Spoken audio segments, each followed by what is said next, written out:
যে মক্কা পথ ধরে তয়েফে এসেছে, ওই পথ ধরে আবার তারে মক্কার দিকে পাঠিয়ে দাও।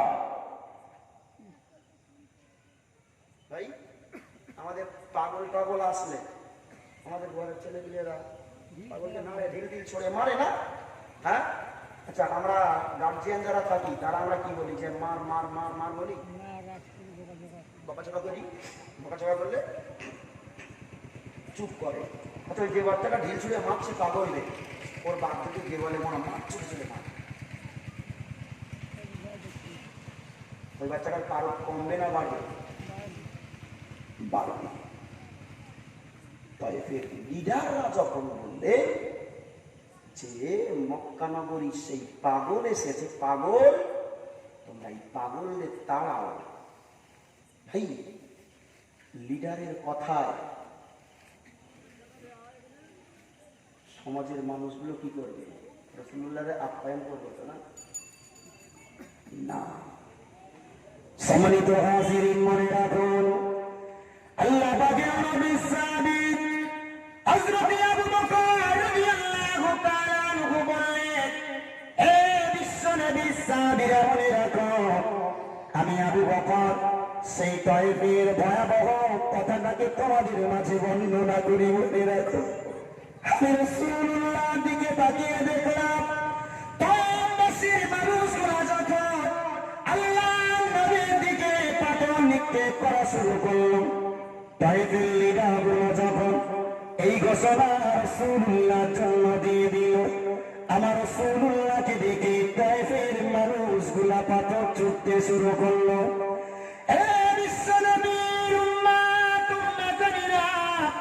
একেবারে মনে রাখো না, আমি আবু বকর তোমাদেরকে বলি, আল্লাহ পাক রব্বুল আলামিনের নবীর গায়ে এত বেশি পাথর তয়েফের মানুষেরা ছুটতে শুরু করলো।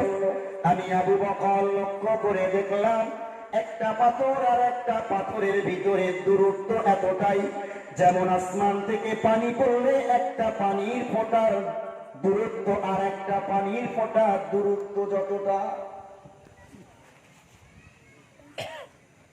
পানির ফোঁটা আকাশ থেকে যখন পড়ে, বৃষ্টি যখন হয়, ওই পানির ফোঁটার একটা থেকে আর একটা দূরত্ব যতটা, আমি আবু বকর যেন দেখলাম রাসূলের প্রতি পাথরগুলো নিক্ষেপ হচ্ছে তার চাইতে আরো ঘন বাকি।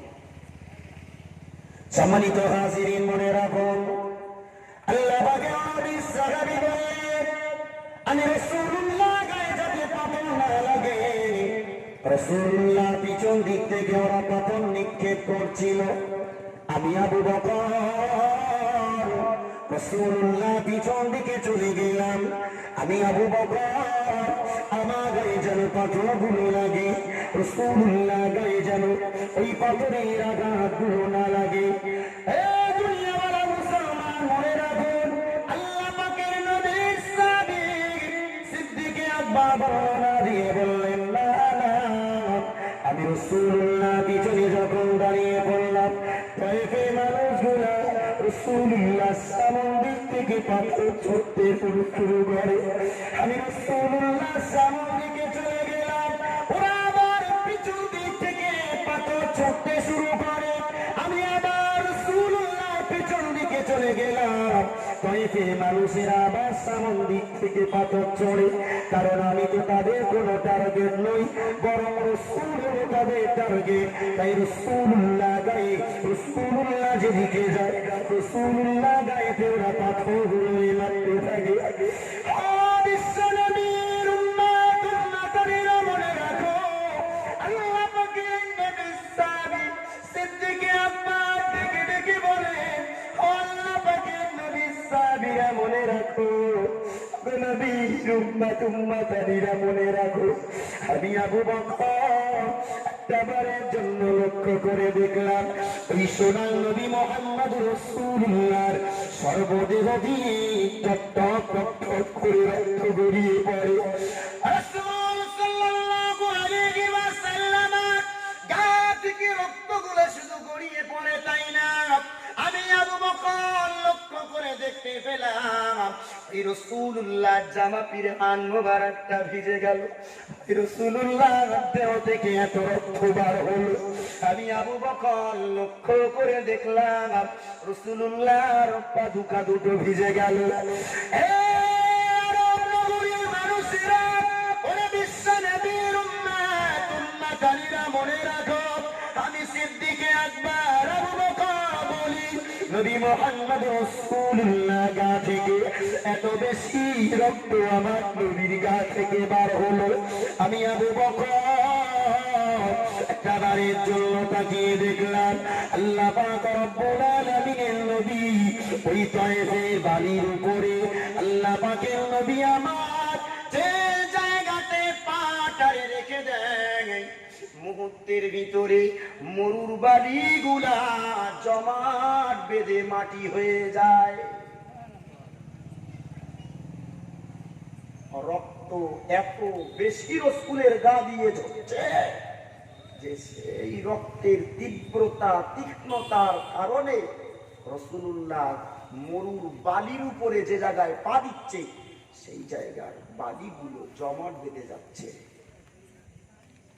বালির উপরে একটু পানি দিয়ে দেখবেন, বা কোনোদিন পানি দাঁড়ায় বালির উপরে, কোথায় যায়? মুহূর্তের ভিতরে চুষে চলে যায়। সিদ্দিকে আকবর বলছেন, সেদিন আমি রাসূলুল্লাহ চেহারার দিকে তাকিয়ে দেখলাম যে রাসূলুল্লাহর পা তায়েফের ওই বালির উপরে যে জায়গায় রাখছে, মুহূর্তের ভিতরে একটা রক্তের স্পট সেই জায়গাতে জমাট বেঁধে যাচ্ছে। সম্মানিত হাজিরিন, মনে রাখুন আল্লাহ পাকের নবী সাহাবী আবু বকর বর্ণনা দিয়ে বলেছেন, না না আল্লাহ পাক রব্বুল আলামিনের নবী কিছুটা পথ চলতে না চলতে আল্লাহ পাকের নবী আমার বেহুশ হয়ে গেলেন। নবী আমার গাদির উপরেতে বেহুশ হয়ে গেলেন। আমি আল্লাহ পাক রব্বুল আলামিনের নবী দিন ও দুনিয়া বাদশাহ জনাবে মুহাম্মদুর রাসূলুল্লাহ সাল্লাল্লাহু আলাইহি ওয়াসাল্লাম আর কোলা করে তুলে নিয়ে একটা ইহুদির খেজুর বাগানেতে আমি রাসূলুল্লাহর রেখে দিলাম। রাসূলের ওই অবস্থাতে আমি রাসূলুল্লাহকে আর কোলা করে তুলে এক ইহুদির খাজুর বাগানেতে ফেলে দিয়েছি, রাসূলকে রেখে দিয়েছি। এমন তো অবস্থায় রাসূলুল্লাহর গায়ে গালে মুখে একটু পানি দেওয়ার জন্য আমি পানির খোঁজে ওই খাজুর বাগানে একটু খুঁজতে লাগলাম। খাজুর বাগানের ইহুদির থেকে আমি রাসূলুল্লাহর জন্য একটু পানি নিয়ে এসেছি। পানি নিয়ে রাসূলের কাছে এসে হাজির, এসে দেখি রাসূল আমার কার সঙ্গে কথা বলছেন। রাসূল কার সঙ্গে কথা বলছেন?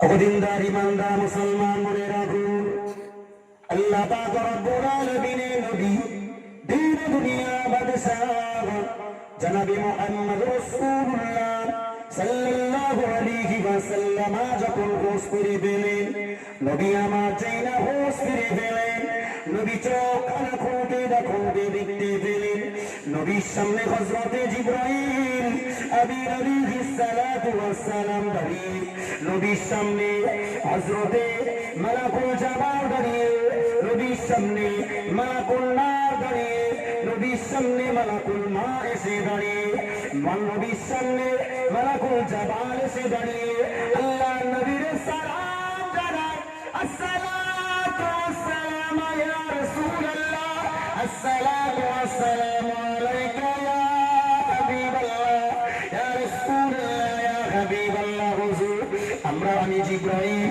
আপনার দরবারে এসেছি। ও নবী, আপনি একবারের জন্য অনুমতি দিন, আমার আল্লাহ আমায় পাঠিয়ে দিয়েছে, আপনি একবারের জন্য অনুমতি দিন, কয়েকবাসী মানুষগুলারে নস্বাত করে দেব। ও আল্লাহ পাকে আমি আজ কয়েকটি মানুষগুলা আপনার সঙ্গে যে ব্যবহার করেছে, এই ব্যবহারের জন্য আল্লাহ পাকের আরশটাকে মেতে উঠেছে। আজ তয়েবাসী মানুষগুলা আপনার সঙ্গে যে ব্যবহার করেছে, সেই ব্যবহারের কারণে আল্লাহ পাকের দয়ার জান্নাত করুণা জারি শুরু করে দিয়েছে।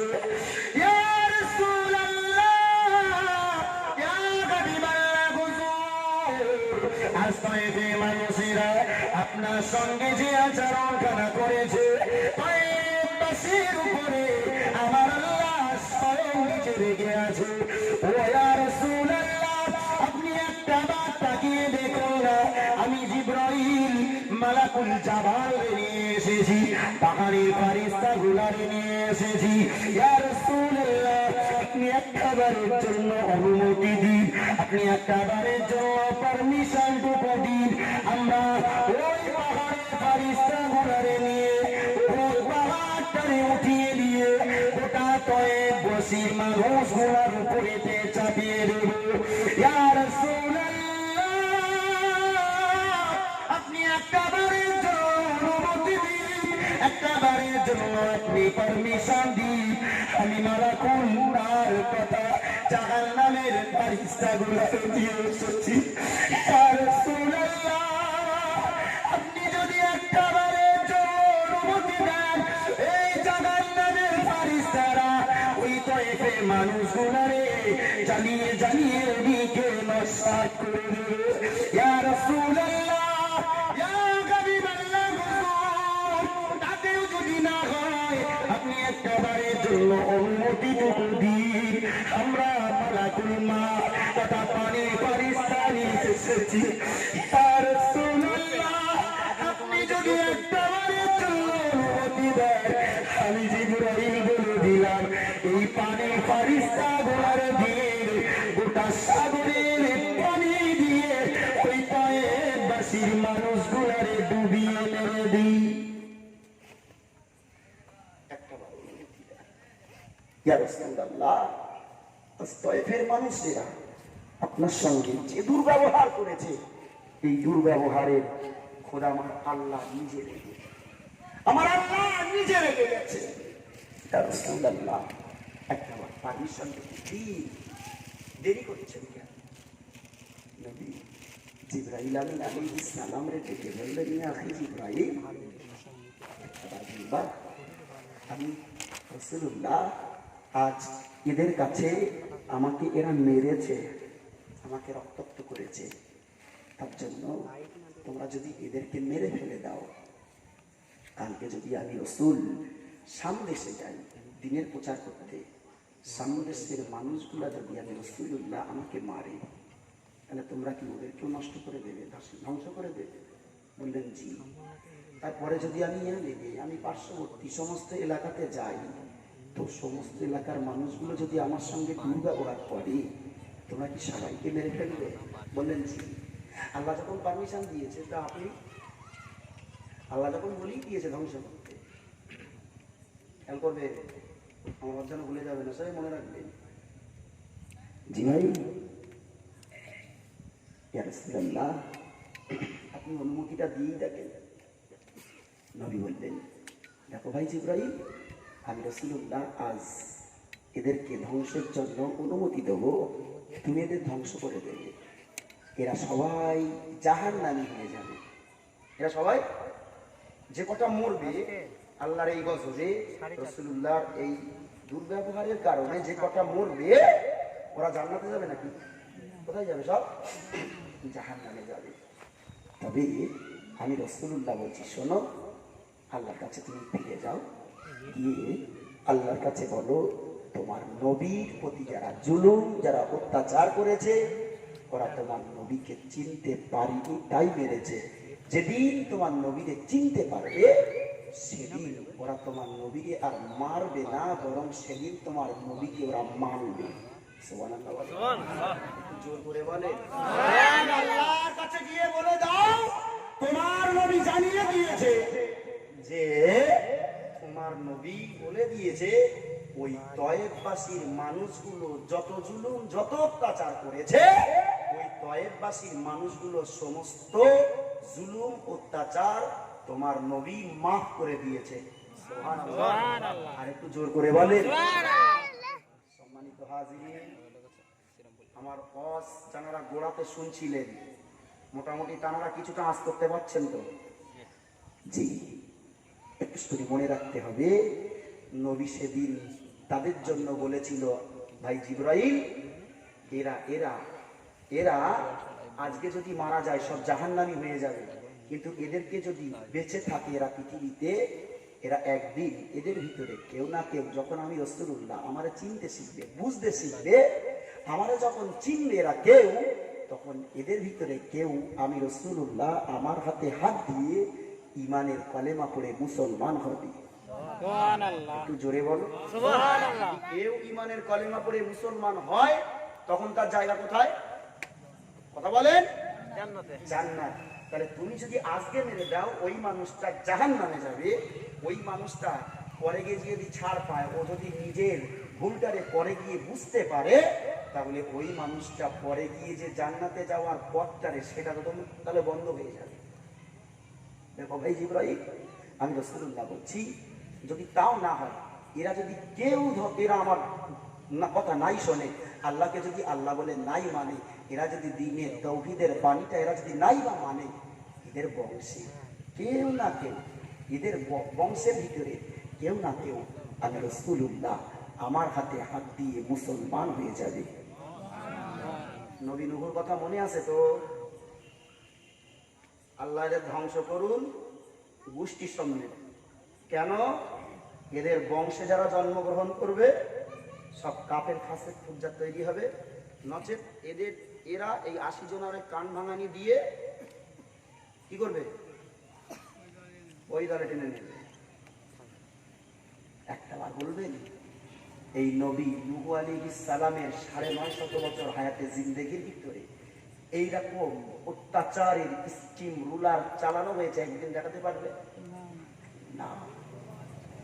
সম্মানিত হাজিরিন, মনে রাখুন, তাই তো মহান আল্লাহ পাক রব্বুল আলামিনের দরবারে আমার আল্লাহ পাক রব্বুল আলামিনের কাছে জিবরাইল আলাইহিস সালাতু ওয়াস সালাম যেই বার্তা ধরে পৌঁছে দিয়েছে, আমার আল্লাহ পাক রব্বুল আলামিন আমার নবীর জন্য পৃথিবীর জমিনেতে আমার আল্লাহ কোরআন অবতীর্ণ করে জানিয়ে দিয়েছেন, ওয়ামা আরসালনাকা ইল্লা রাহমাতাল লিল আলামিন।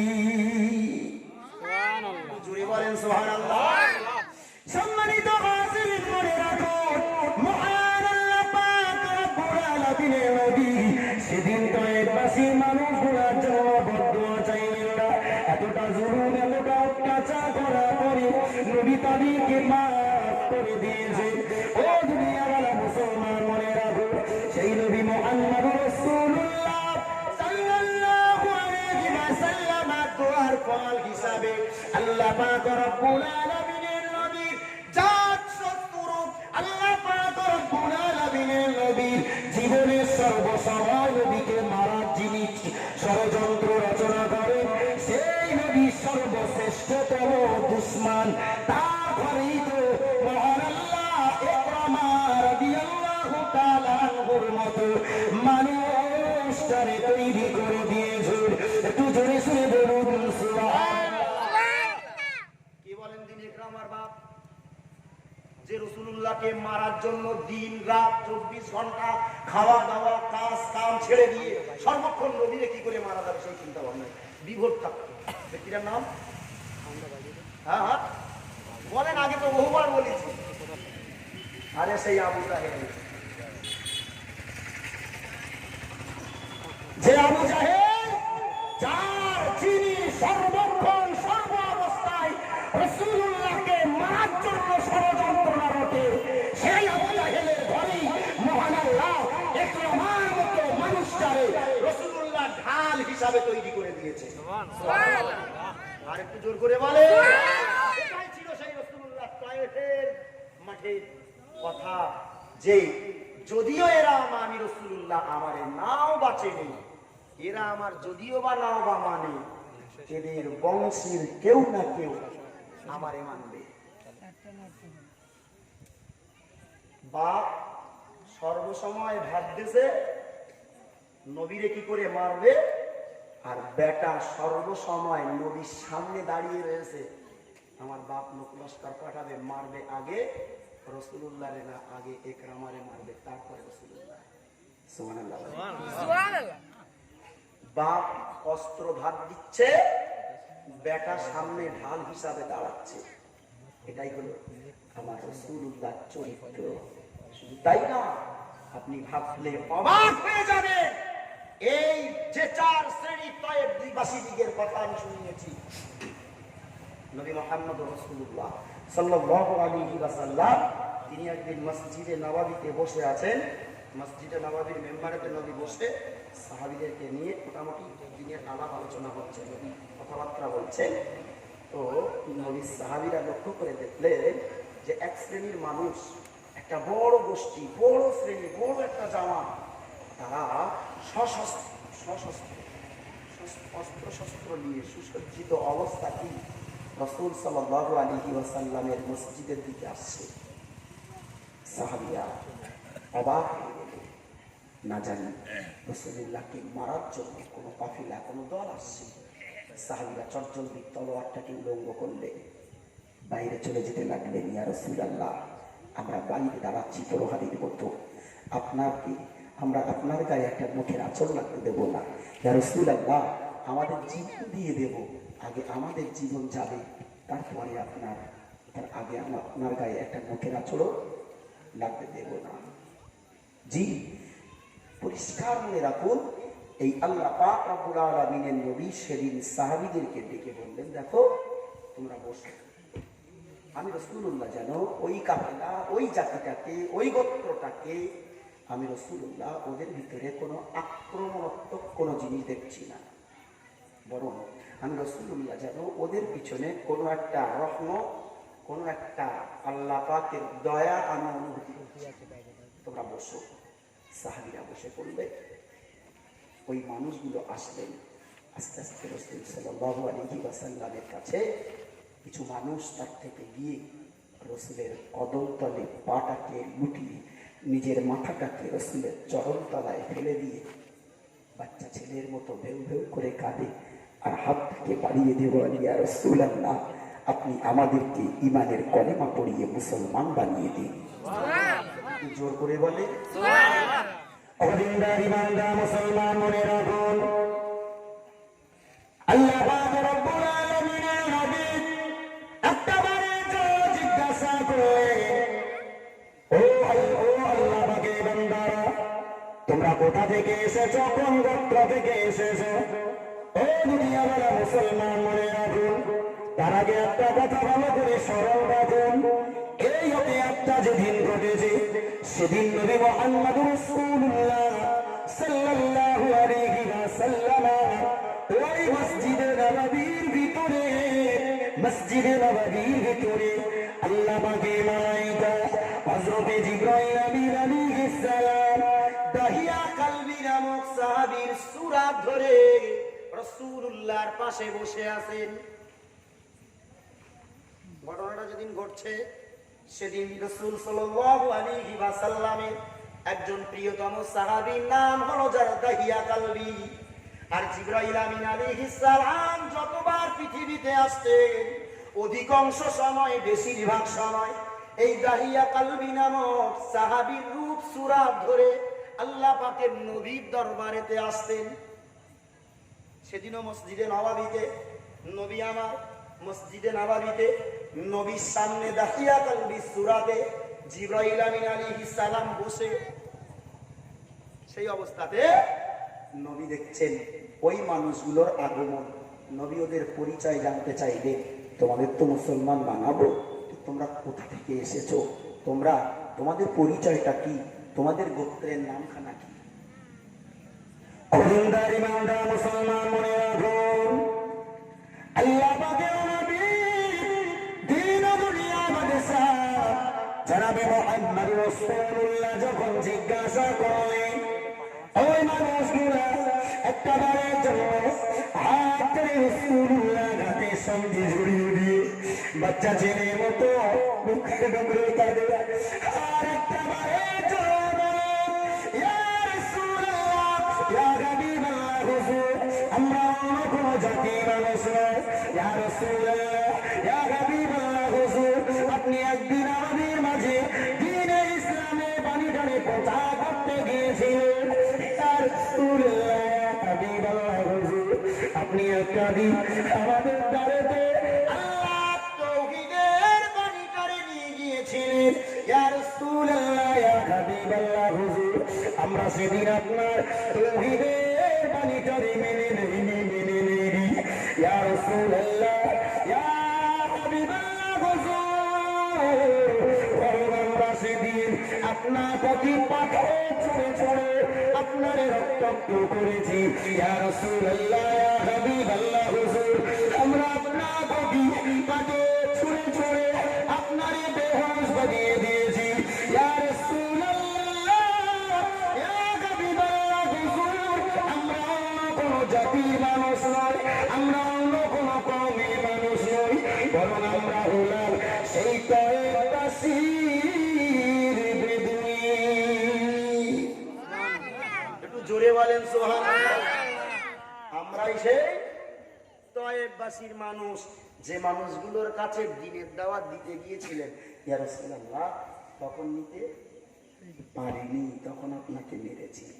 আজ এতটা রাস্তা অতিক্রম করে আপনার কাছে এসেছি, হাতটাকে বাড়িয়েছি, আপনি আপনাদেরকে ঈমানের কলেমা পড়িয়ে মুসলমানটুকু বানিয়ে দিন।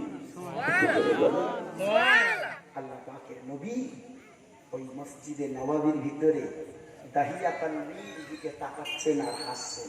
কি আসলে ওটা? হ্যাঁ, জি, ওটাই তো জিবরাইল বসে আছেন দাহিয়া তানবীর সূরার ধরে। আল্লাহ পাকের নবী দাহিয়া তানবীর দিকে তাকায় আর মিচকে মিচকে হাসে। মানুষগুলা সবাই একে একে আসলো, রাসূলুল্লাহর হাতে হাত দিয়ে ঈমানের কলেমা পড়ে তারা মুসলমান হয়ে গেল। একটু জোরে বলেন। সম্মানিত হাজিরিন, মনে রাখুন, শুধু এতটুকু নয়, বরং আল্লাহ পাকের নবী সেদিন জিবরাইলকে ডেকে ডেকে বলেছিলেন, ইয়া আখি জিবরাইল, একটা বাড়ির জন্য বলবে, সেদিন যদি আমি রাসূলুল্লাহ ওদের জন্য অনুমতি দিয়ে দিতাম, সেদিন তোরা জাগার নামে তোরা ফেলে যেত। আজ তুমি জিবরাইল একটা বাড়ির জন্য বল, ওই তায়েফবাসীর মানুষগুলা এখন যে আমি রাসূলুল্লাহ আমার হাতে হাত দিয়ে ঈমানে কলেমা পড়ে মুসলমান হয়ে গেছে, এখন ওদের জায়গা কোথায় হবে একটু বলো? কোথায় হবে?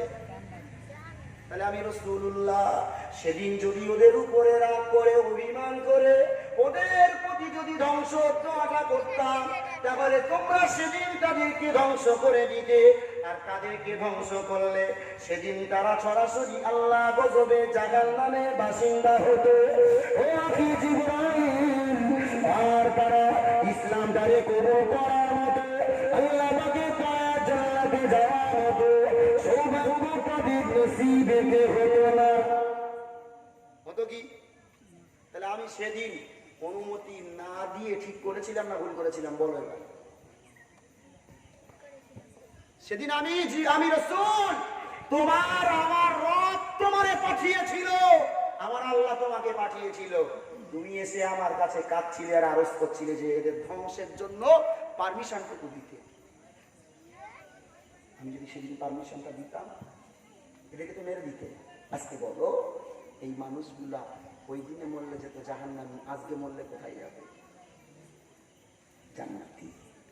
ভাই জিবরাইল, আমি রাসূলুল্লাহ, এই জন্যই আমি আমার ওই গুনাহগার উম্মতগুলোর প্রতি বদদোয়া করিনি, বরং আমি রাসূলুল্লাহ সেদিন তাদেরকে মাফ করে দিয়েছিলাম।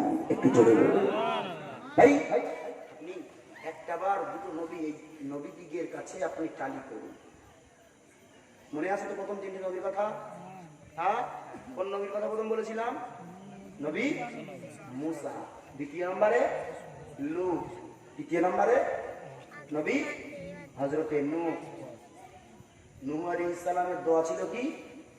শুধু আল্লাহর কাছে বরদোয়া করেছেন তা না, কারণও দেখিয়েছেন যে ওয়ালা ইয়ালিদু ইল্লা ফাজিরাল কাফার, এদের বংশে যারা জন্মগ্রহণ করবে তারা সব কাফের ফাসিক হবে, তাই না?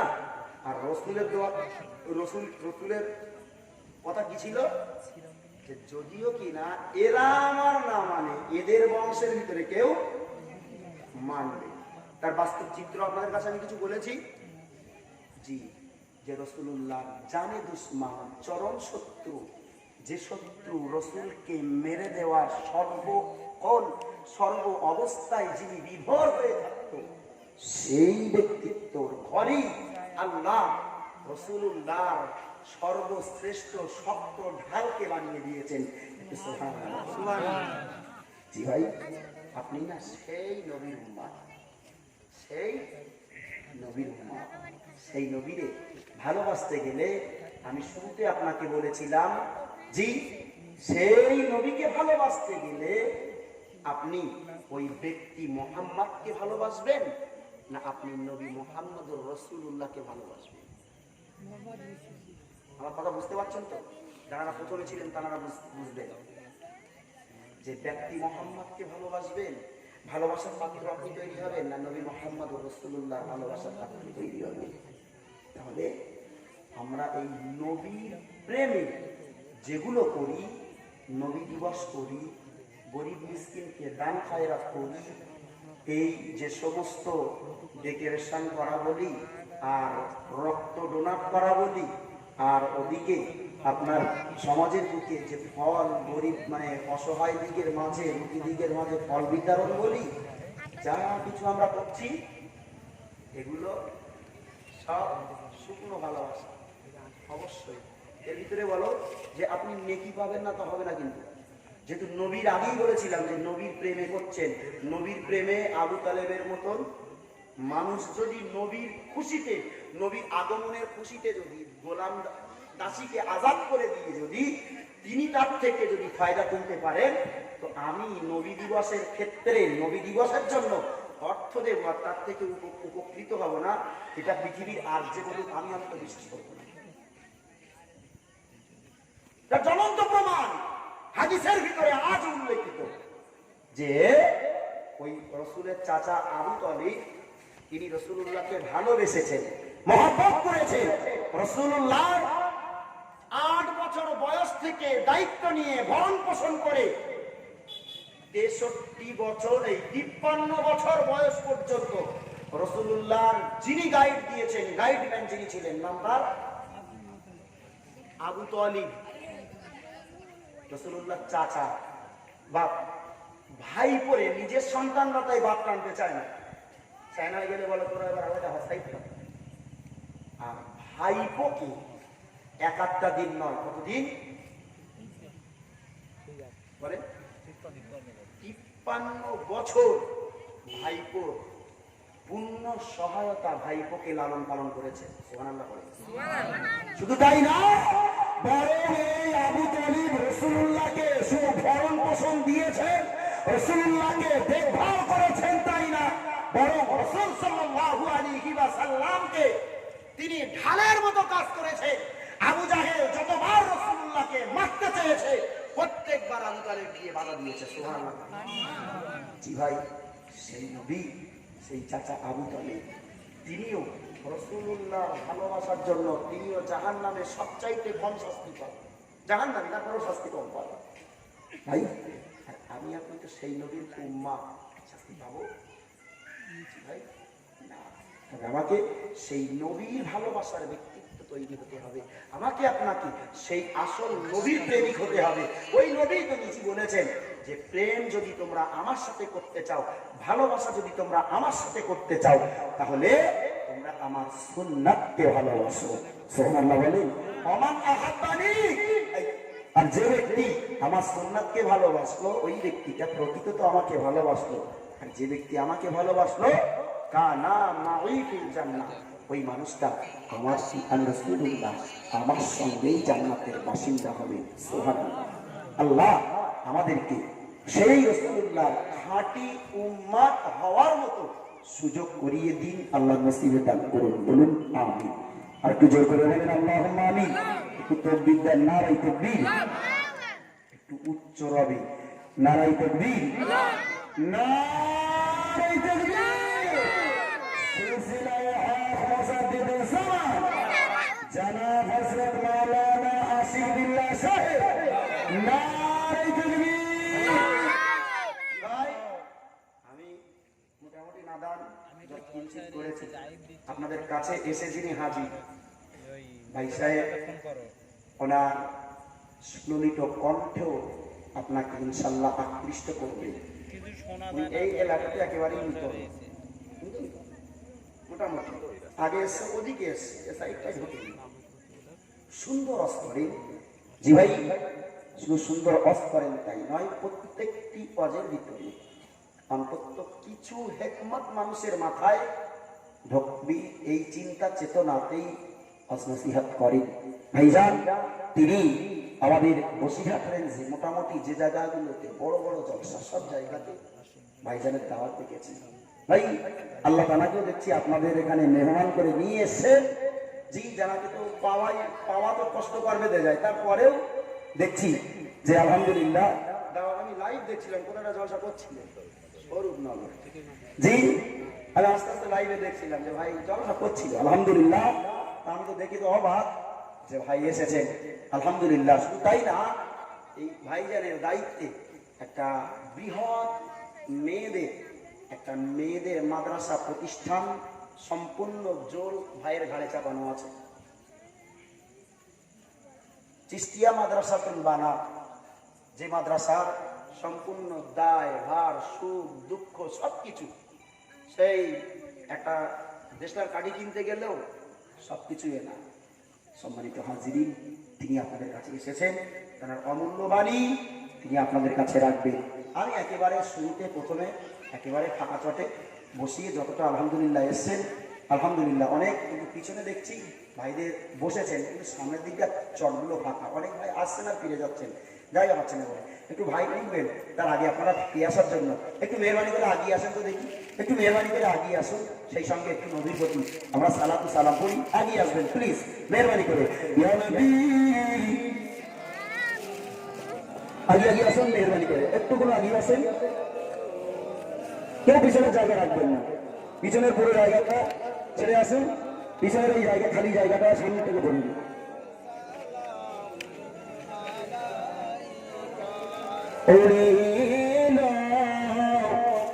শান্তি